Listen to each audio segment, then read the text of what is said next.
It's remarkable that tiny wisps of steam rising from your morning coffee can be harnessed to power a massive locomotive.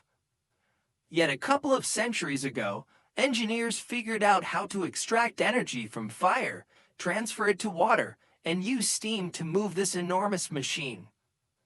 In the previous video, we learned how Thomas Newcomen invented the world's first steam engine, discovering how to use steam to create a vacuum and move a piston to pump water from a well. By the late 1700s, engineers like James Watt improved Newcomen's design, making it more efficient by converting a greater percentage of fire's energy into useful work and increasing the number of cycles per minute.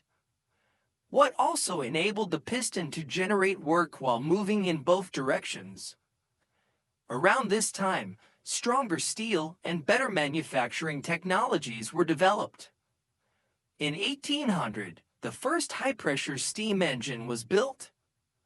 To understand how steam engines became small yet powerful enough to drive the Industrial Revolution, we'll examine the design of a simple steam engine from the 1860s and see how fire, water, and steam are used to create useful work. Let's start with this traction engine built by the English company Ransomes, Sims and Jeffries. Essentially, it was an early tractor used for plowing fields, threshing wheat, powering machinery, and transporting heavy loads. Its design is a scaled-down version of a locomotive steam engine. Let's break it down and look inside. Here's the firebox for burning coal. The firebox heats a sealed water tank and a set of tubes running through the water, carrying hot gases from the fire to the smokestack. At the top of the water tank is a closed space where water boils, steam accumulates, and the only way out is through a slide valve into the cylinder, and then back out through the exhaust. From then on, steam engines began to appear in steamboats, factories, and even carriages, as seen in this 1828 illustration. Larger, high-pressure steam engines were developed to haul trains, and by the 1860s, they had become powerful enough to pull massive trains across Europe and the United States. As steam travels this path, it pushes against the piston, causing it to move and drive the piston rod. The rod's motion turns the flywheel, which in turn rotates the tractor's wheels or other agricultural machinery.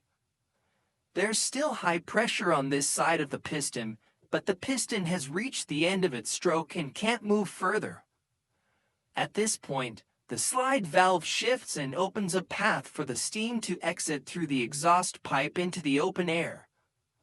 Simultaneously, the valve opens a path for high-pressure steam from the boiler to push on the opposite side of the piston. Now the piston moves in the opposite direction, and when it reaches the end of its stroke, the valve switches back, completing one full cycle.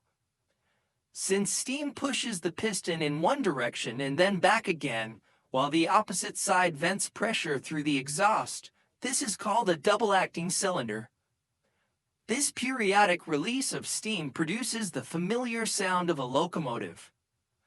It's the core mechanism by which steam engines convert fire's energy into rotating wheels.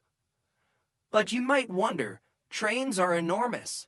How could steam have enough force to move an entire locomotive and dozens of cars? To answer that, let's explain the concept of high-pressure steam. Here we have a piston moving back and forth in a cylinder, connected on one side to a tank of boiling water and steam, and open to the atmosphere on the other. When steam molecules bounce off the metal piston, they exert a small force. The total force from all molecules divided by the area is called pressure. It's similar to Newcomen's engine from the previous episode. But here, energy is generated by high pressure against atmospheric pressure, rather than atmospheric pressure against a vacuum. So in this engine, increasing pressure results in more useful work. But how do we turn ordinary steam from boiling water into high-pressure steam? During and after the Industrial Revolution, European scientists deepened their understanding of pressure and discovered three main ways to increase gas pressure. The first is to increase the number of molecules. Since each molecule exerts a small force on the piston, increasing the number of molecules increases total pressure. The second way is to raise the temperature. Temperature reflects how fast molecules move, rotate, and vibrate. As temperature rises, molecules gain kinetic energy and exert more force when bouncing off the piston. Finally, reducing the space. If molecules are closer together, they don't travel far before colliding, changing direction, and hitting the piston again. The smaller the container, the more frequent the collisions with the walls and piston. Combining all three, less volume, higher temperature, and more molecules, pressure rises sharply, reaching 620 kilopascals or 90 psi in this traction engine. But what does that number mean? Well, the piston in this traction engine is about the size of a dinner plate. At 620 kilopascals, the total steam force on the piston is 2,600 kilograms, nearly 3 tons. That's like lifting 2 cars balanced on a plate, plus a stack of bricks 72 meters high. Now, locomotive engines operate at more than twice that pressure, and their pistons are much larger, about 71 centimeters or 28 inches in diameter. So the force on a locomotive piston can reach 53,000 kilograms or over 58 tons. That's the weight of about 40 cars spread across a wheel-sized surface. Moreover, locomotives have 2 pistons on either side, effectively doubling the force. That's more than enough to move a massive train. Let's return to the image of the steam carriage from nearly 200 years ago. I like to imagine what those people thought of their ultramodern vehicle.